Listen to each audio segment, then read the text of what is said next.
तो सबसे पहले मैंने आपको उस दिन भी बताया था, आज भी मैं आपको थोड़ी सी नए बच्चे जुड़े हैं तो मैं उन सबको ये भी बता दूं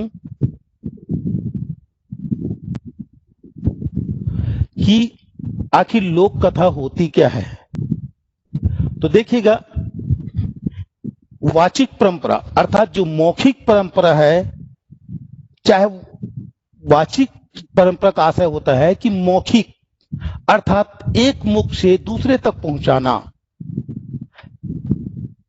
जिसमें लोक साहित्य विद्यमान हो, चाहे वो लोक कथा के रूप में हो, लोकगीत के रूप में हो, लोक गाथा के रूप में हो, कहावतें छत्तीसगढ़ी में जिसे हाना, मुहावरे, जनावला या पहेली, ये सब वाचिक परंपरा की देन है।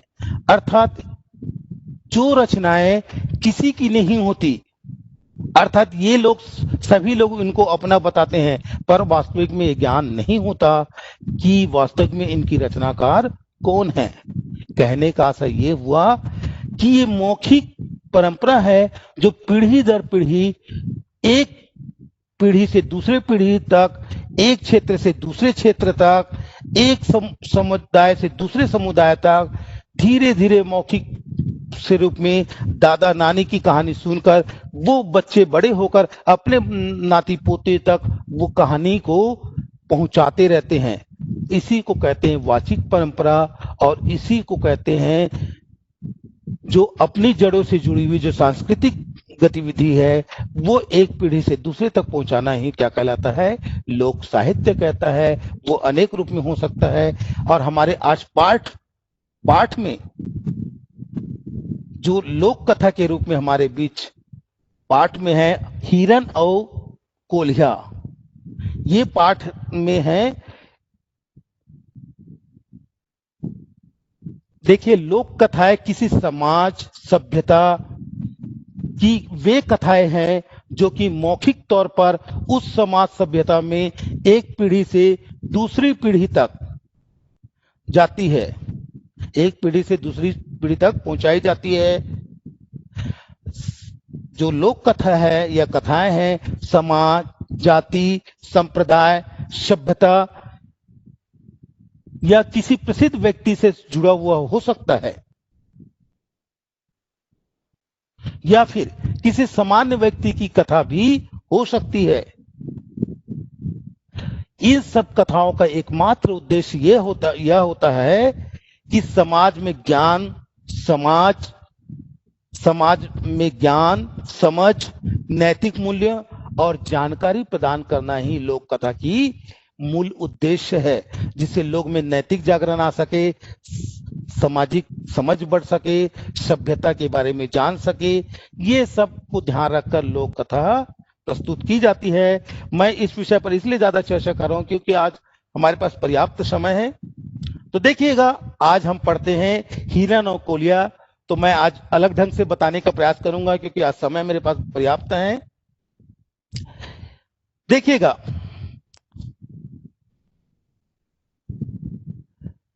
एक बखत की बात आए, हिरन और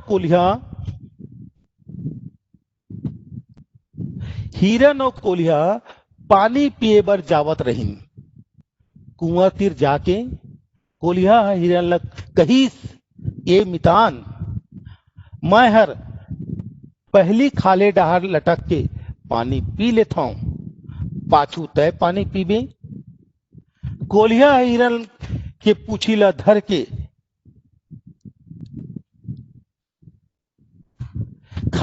खाले डहार लटक के पानी पिए लागिस। हिरन किसकी पूंछ को पकड़ लिया? कोलिया के। जब वो हर पानी पी डरिस तब हिरन के पारी ऐस। जब वो हर पानी पी डरिस तब हिरन के पारी ऐस। अब कोलिया हर हिरन के पूछिला धरीस, तब हिरन कुआं डहर लटक के पानी पिए छपाक लागिस। आन देखिस न तान, कोलिया हिरन ला कुआं में धकेल दिस, अर्थात उसके पूंछ को छोड़ दिया। हिरन कुआं में भदाक लग गिर गए। कुआं ले थोड़ी दूरिया खेत में किसान मन बटूरा तोड़त रहीन। कोलिया हर किसान मन ला हूत करके बुलाइस और कहिस, एक ठट हिरना हर ये कुआं में गिर गे हे। किसान मन कुआं ला गिरे हिरन ला अड़बर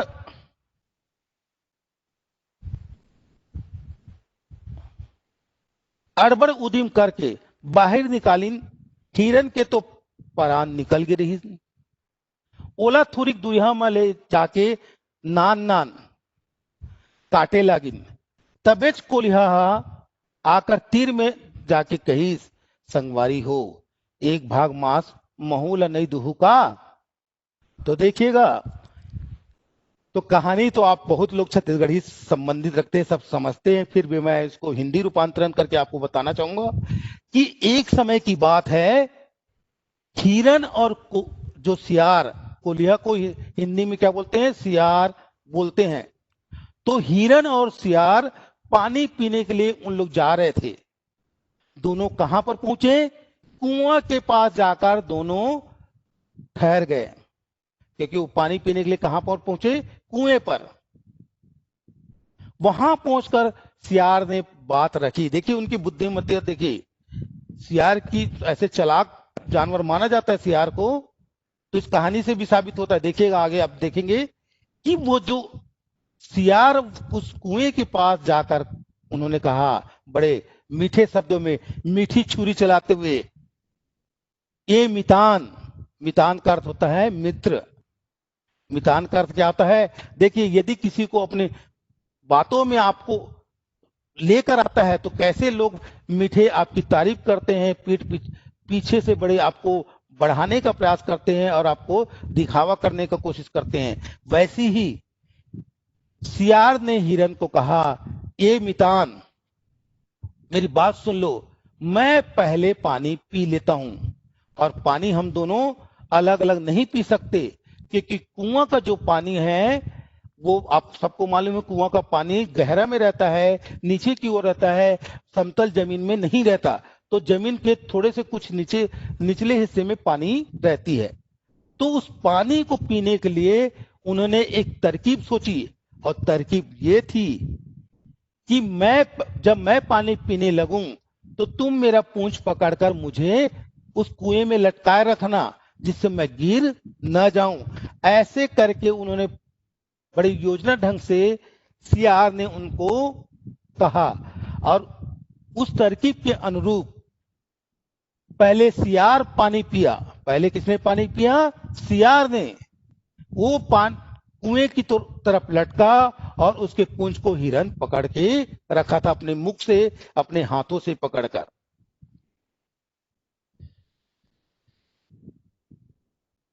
अब जब सियार पानी पी लिया तो उसके पश्चात किसकी बारी आई? हिरन की पानी पीने की बारी आई। तो फिर वही बात फिर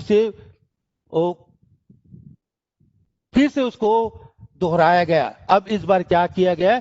हिरन कुएं की तरफ लटका और उसके पूंछ को किसने पकड़ा? सियार ने। और जब हिरन पानी पीने लगा तो सियार तो बड़ा चालाक व्यक्ति था, चालाक था। उन्होंने क्या किया कि जैसे ही पानी पीने के लिए हिरन कुएं की ओर लटका, वैसे ही अपने मुख से पकड़े हुए उनके पूंछ को छोड़ दिया, धक्का दे दिया, और वो हिरन भदाक से कहने का मतलब है नीचे पानी में गिर गया। अब आप सब जानते हैं कुएं में निकलने का साधन न के बराबर होता है। इस कारण हिरन वहां छटपटाते रहा, उसको निकलने का कोई जगह नहीं बन रहा था। उस कुएं के पास कुछ किसान लोग खेतों में मटर की फल्ली, मटर जानते हैं ना, मटर जो आप ठंड के दिनों में जो मटर आता है, वो अपने खेतों से क्या कर रहे थे? तोड़ रहे थे।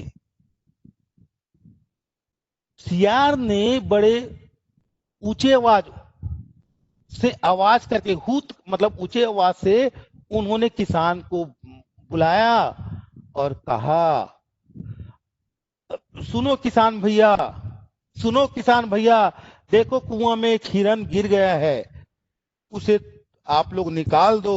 ऐसे करके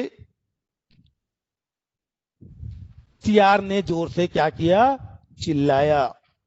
तो किसान वहां दौड़े दौड़े उस कुएं के पास आया, तो उन्होंने देखा एक बड़ा सा हिरन उस कुएं के अंदर डूबा हुआ है।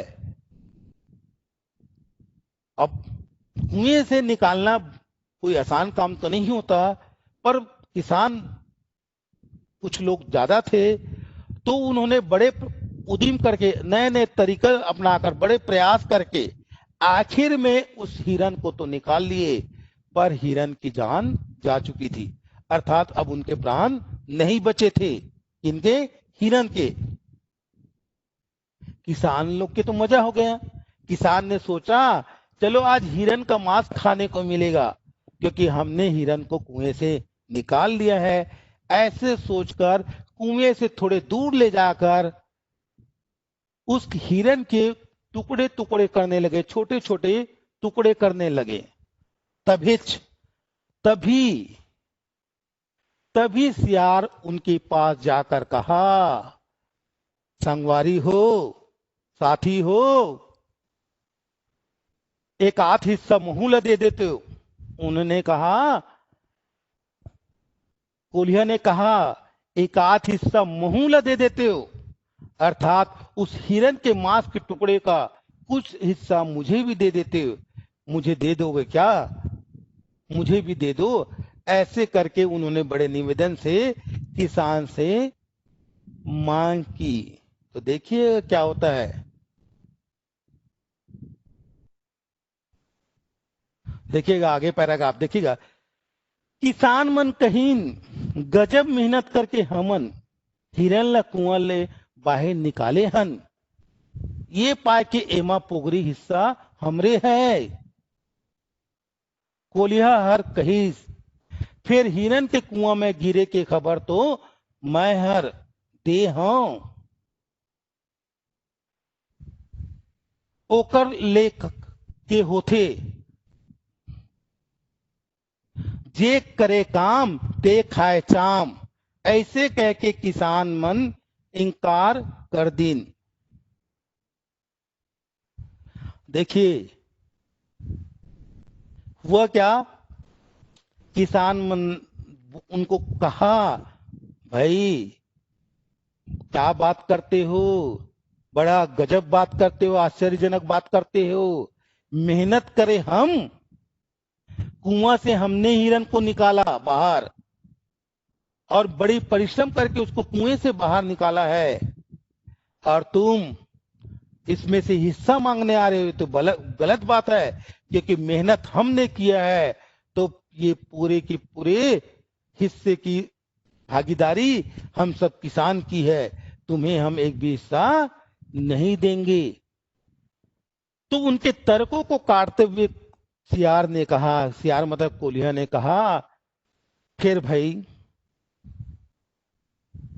आखिर तुम अल्लाह हिरन के गिरे की बात खबर कौन दी से।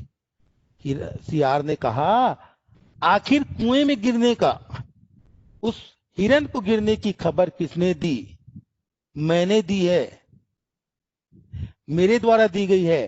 तो इस नाते मुझे कुछ हिस्सा तो मुझे मिलना ही चाहिए। किसने कहा, सियार ने। तब किसान ने कहा, ये उन्हीं का होता है, ये जो हिस्सा बंटवारा उन्हीं लोगों के होता है, जो काम करता है उन्हीं को खाने का अवसर मिलता है।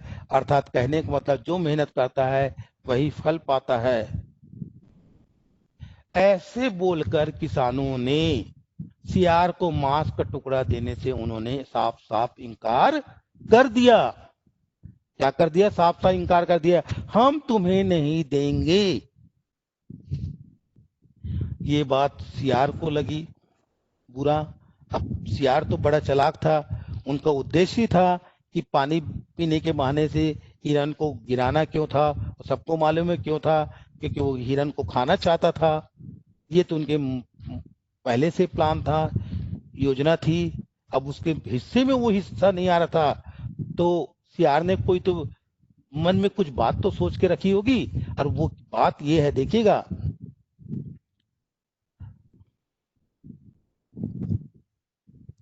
अब कोलिया कहीस, अब कोलिया कहीस, ठीक है भाई, भाई हो, जैसे तुहर मर्जी, तू मन मोला हिरन के मांस खाए बर नहीं देना चाहो तो मत देवो,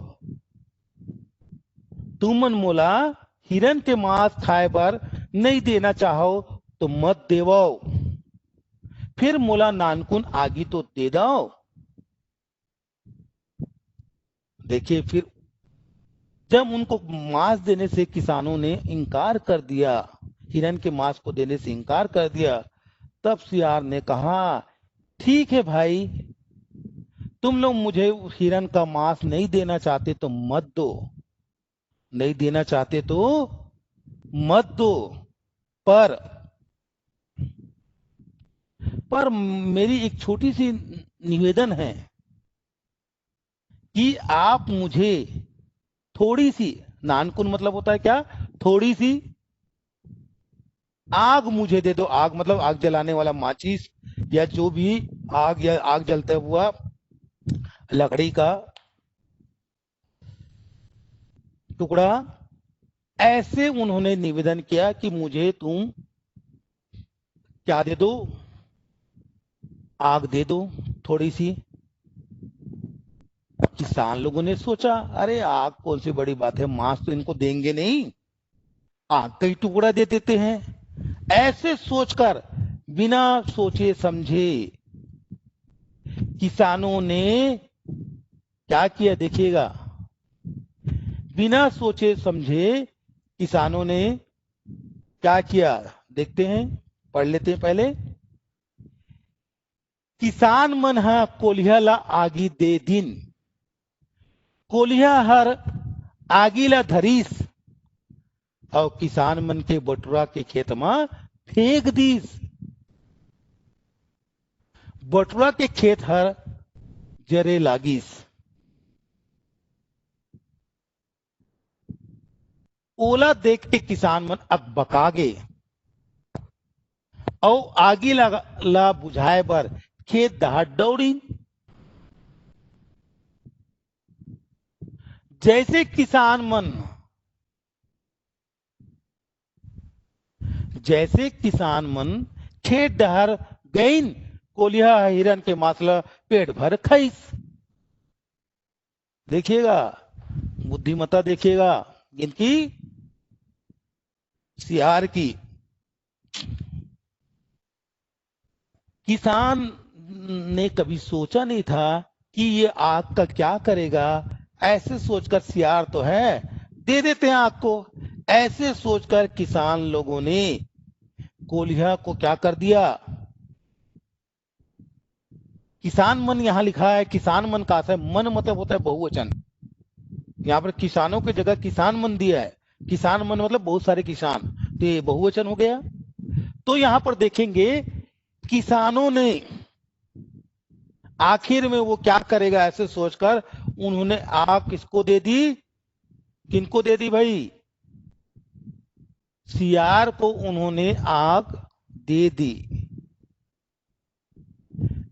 जो सियार था वो तो बड़ा चालाक था, उन्होंने क्या किया, उन्होंने किया ये कि जो आग उन्होंने किसानों से लिया था उन्हें पकड़कर, वो जानता था, और इसीलिए वो आग को पकड़ा, और जिस खेत खेत में किसान काम करते, जहां मटर की फसल लगी हुई थी, जो लगभग तोड़ने का अवसर आ चुका था, सूखने का समय आ चुका था, तो जैसे आप जानते हैं, जब खेत पर चना हो, ये मशहूर हो, या मटर की खेती हो, जब सूखने की बात, जब उसका समय, पकने का समय आ जाता है, तो निश्चित ही वहां की घास सूखी हो जाती है, और सूखे, जो आपको लगा होगा कि मटर के खेत में कैसे आग लगेगा, तो निश्चित ही उस समय सोचेंगे कि उस समय जो पौधे होते हैं वो सूख चुके रहते हैं, क्या होते हैं, पौधे सूख चुके रहते हैं, यदि आप उसमें आग लगाएंगे तो बिल्कुल ही आग लग जाएगी। तो उस सियार ने वो आग पकड़ा और सीधा सीधा वो किसान के खेत, जो मटर की फसल लगी हुई थी, सूख तोड़ने की बारी आ चुकी थी, उस फसल को जाकर उन्होंने उस फसल में जाकर आग लगा दी, अर्थात आग को उन्होंने वहां जाकर फेंक दिया। अब इस आग के फेंकने से ये हुआ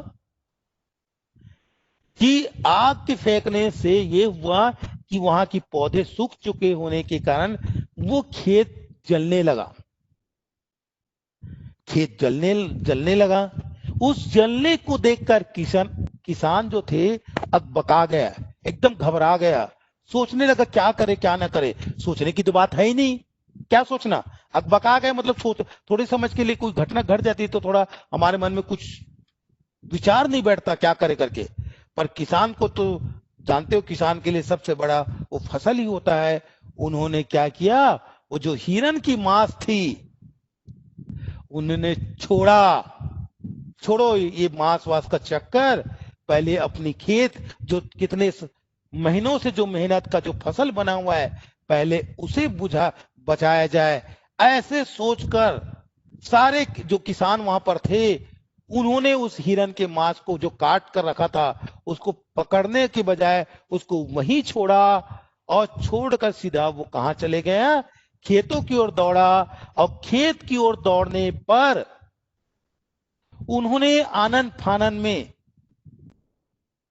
उस खेत को बुझाने का प्रयास किया। तो स्पष्ट है खेत को कैसे बुझाया जा सकता है, आप सबको मालूम होना चाहिए कि चाहे कपड़े है तो कपड़े से ठोक के, आसपास नदी नाला है तो वहां से पानी ला लाकर उसको बुझाने का प्रयास, और या डंडा है तो बीच से ठोक ठोक के उसको रोकने का प्रयास, और कई तरीके से किसान लोग अपने खेत के फसल को बचाने का प्रयास वो करने लगा। और जैसे ही किसान ने अपने उस मांस के टुकड़े को वहां से छोड़ा, वैसे ही सियार उस हिरन के मांस के पास गया और पूरे मांस को उन्होंने चट कर दिया। कहने का मतलब है उन्हें खा लिया। तो देखिए सियार ने कितने चालाकी से, अपनी चालाकी का प्रयोग करके उन्होंने हिरन के मांस को प्राप्त किया और अंत में उसी की जीत हुई। तो देखिएगा, निश्चित ही इस पाठ से आपको ये सबक मिलती है, या वो ये संदेश जाता है कि कभी भी गैर व्यक्ति या गैर जात, कहने का मतलब जो आपसे कभी संबंध ना हो, या किसी ऐसे व्यक्ति पर एकाएक या अचानक ही किसी व्यक्ति पर विश्वास हमको नहीं करना चाहिए। हिरन ने उस सियार पर विश्वास करने का धोखा, उसे मृत्यु को प्राप्त किया गया। यदि वो उनकी बात में नहीं आता, इनकी बात पर, हिरन की बात पर, सॉरी सियार की बात पर अगर वो हिरन नहीं आता तो आज उनकी जान बच सकती थी। तो इसका मतलब आप जानेंगे कि कभी भी किसी अनजान व्यक्ति पर एकाएक विश्वास नहीं करना चाहिए। पहले उनको जानना चाहिए, समझना चाहिए, उसके व्यक्तित्व को समझ लेना चाहिए, वो किस उद्देश्य से काम कर रहा है। ये सब जानने पर ही पूर्ण ठोक बजाकर अगर हो तभी आपको विश्वास करना चाहिए। तो इस तरह से आपको ये पाठ खत्म होता है। आप सब जानते हैं कि ये पाठ से आपको समझ में आ गया होगा कि कैसे हम किसी पर इस तरह से अचानक ही विश्वास हमको नहीं करना चाहिए। तो ठीक है, आपको मैं गृह कार्य के लिए कुछ प्रश्न आपको मैं आपके सम्मुख ये प्रस्तुत कर रहा हूं, तो आप इन प्रश्नों को आप नोट करिए। आप मेरा व्हाट्सएप नंबर सब जानते हैं, आपको अब इस सीजी स्कूल में जुड़े होंगे तो जैसे ही मेरा क्लास आप लॉगिन किए तो मेरा मोबाइल नंबर वहां है। आप मुझे इस प्रश्नों के उत्तर आप व्हाट्सएप कर सकते हैं। किसी प्रकार की कोई समस्या या और विषयगत कोई बात आपको जानना हो तो आप मुझसे संपर्क कर सकते हैं। बेझिझक आप कभी भी मुझसे